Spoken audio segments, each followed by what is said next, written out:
Mientras tanto, si revisamos en qué ha gastado el gobierno, nos damos cuenta que el gasto en inversión ha sido de solo 200,000 millones de pesos, mientras que el pago de salarios ha sido de 509,000 millones de pesos, o sea, más del doble.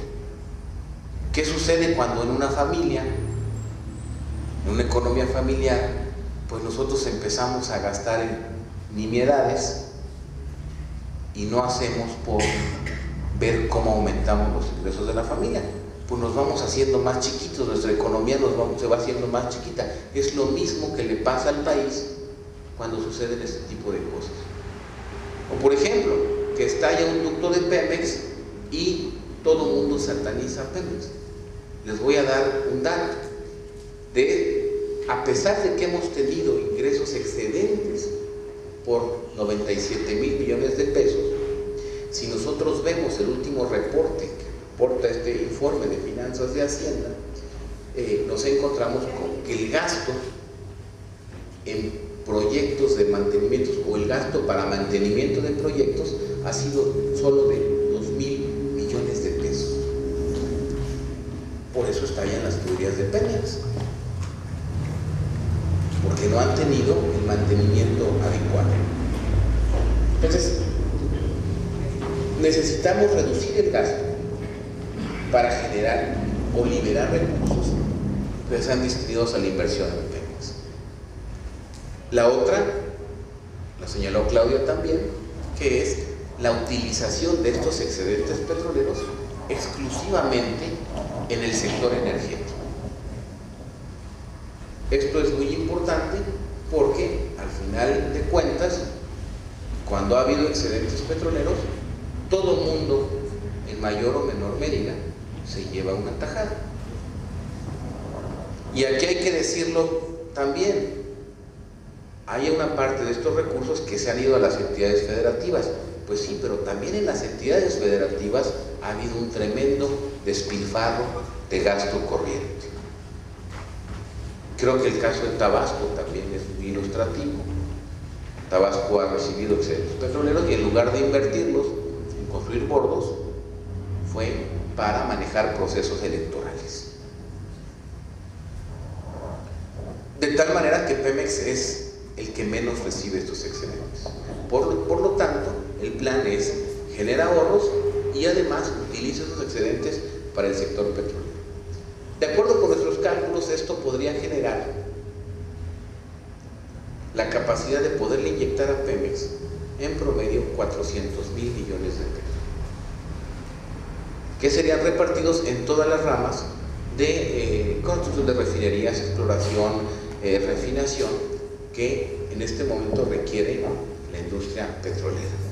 La otra parte, que tiene que ver con la deuda que se ha generado en Pemex, precisamente por la aplicación de estos proyectos conocidos como pidiregas, y los cuales, dando el caso del sector eléctrico, Claudia definió muy bien. ¿Qué ha sucedido o qué son en específico los pidiregas? El nombre completo de los pidiregas es proyectos de impacto diferido en el gasto público. ¿Y cuál es la mecánica o cómo funcionaron originalmente estos proyectos? Bueno, estos proyectos, a alguien se le ocurrió la brillante idea por ahí de 1992, 95, de decir, bueno, si Pemex va a realizar una obra de mantenimiento de un ducto o de exploración, pues que no distraiga recursos del presupuesto, para que con ese dinero se puedan hacer escuelas. Entonces lo que va a hacer es licitar una obra, licitar un proyecto, un servicio, para que sean los privados los que lo lleven a cabo con recursos privados. Y cuando el proyecto esté en marcha, pues se le paga con lo que genere el proyecto. Pues en principio el esquema sonaba hasta bien. ¿Pero qué pasó en el camino? Bueno, pues el espíritu de estos pidiregas se pervirtió gracias a la corrupción. ¿Por qué? Porque, como dijo Claudia, los que ganaban estos proyectos no tenían los recursos para hacerlo, salían y pedían crédito, y obviamente un privado, o cuando se le presta a un privado, las tasas a las que se le prestan son mayores. ¿Por qué? Porque la posibilidad de que un privado, o el riesgo de que un privado no pague, es más grande que el riesgo de que el gobierno del Estado no pague. La deuda de un país es una deuda soberana que se paga, pero un privado pues puede quebrar. Pero la brillante solución que encontraron para esto y para seguir fomentando la corrupción fue que el gobierno actuaría garantizando la deuda en que incurriera el privado. Se generó un mecanismo llamado, un fideicomiso, llamado Master Trust, fideicomiso maestro, y este fideicomiso con recursos públicos garantizaba el endeudamiento en el que incurrieran los privados.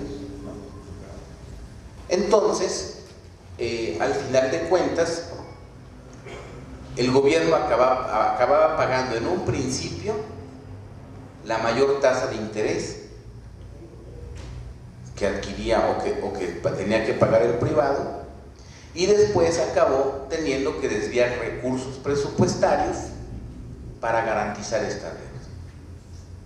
Es decir, y en términos muy prácticos, lo que se creó es un intermediario.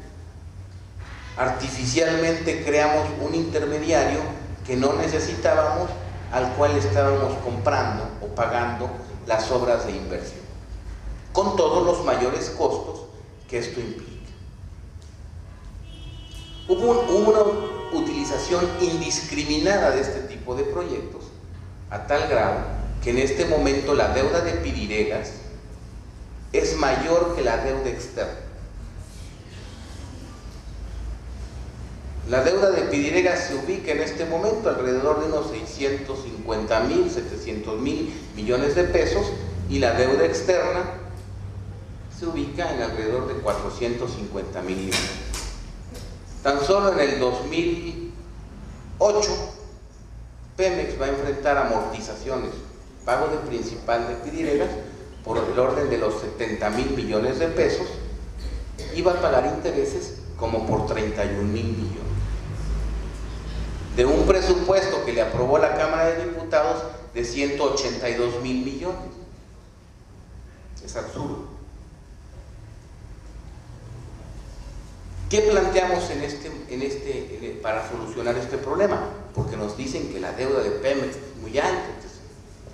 Planteamos la utilización de un porcentaje de las reservas internacionales para pagar o para prepagar estos proyectos, para terminar con este alto costo. No estamos planteando ningún sueño guajiro. En el 2006, en febrero del 2006, el gobierno mexicano utilizó reservas internacionales para prepagar la deuda externa. Se dio todo un debate si lo que debe de hacer era prepagar la deuda externa o prepagar proyectos como Pidiregas. Desde luego que no le convenía pagar proyectos Pidiregas, porque en el momento en que se vayan liquidando estos proyectos, bajan los intereses que tiene que pagar Pemex, entonces Pemex ya no es la niña fea de la película.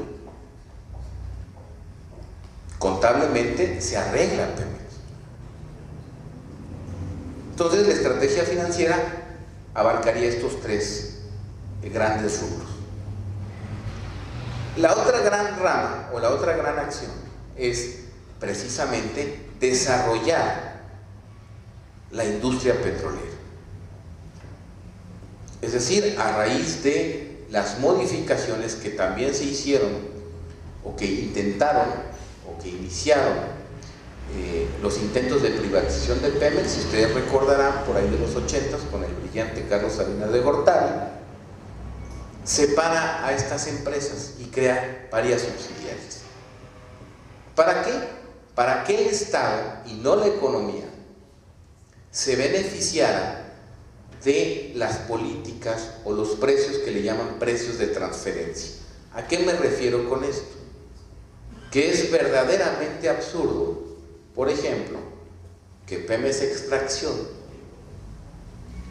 o que el gas que extrae Pemex se lo venda a Pemex Petroquímica a precio internacional.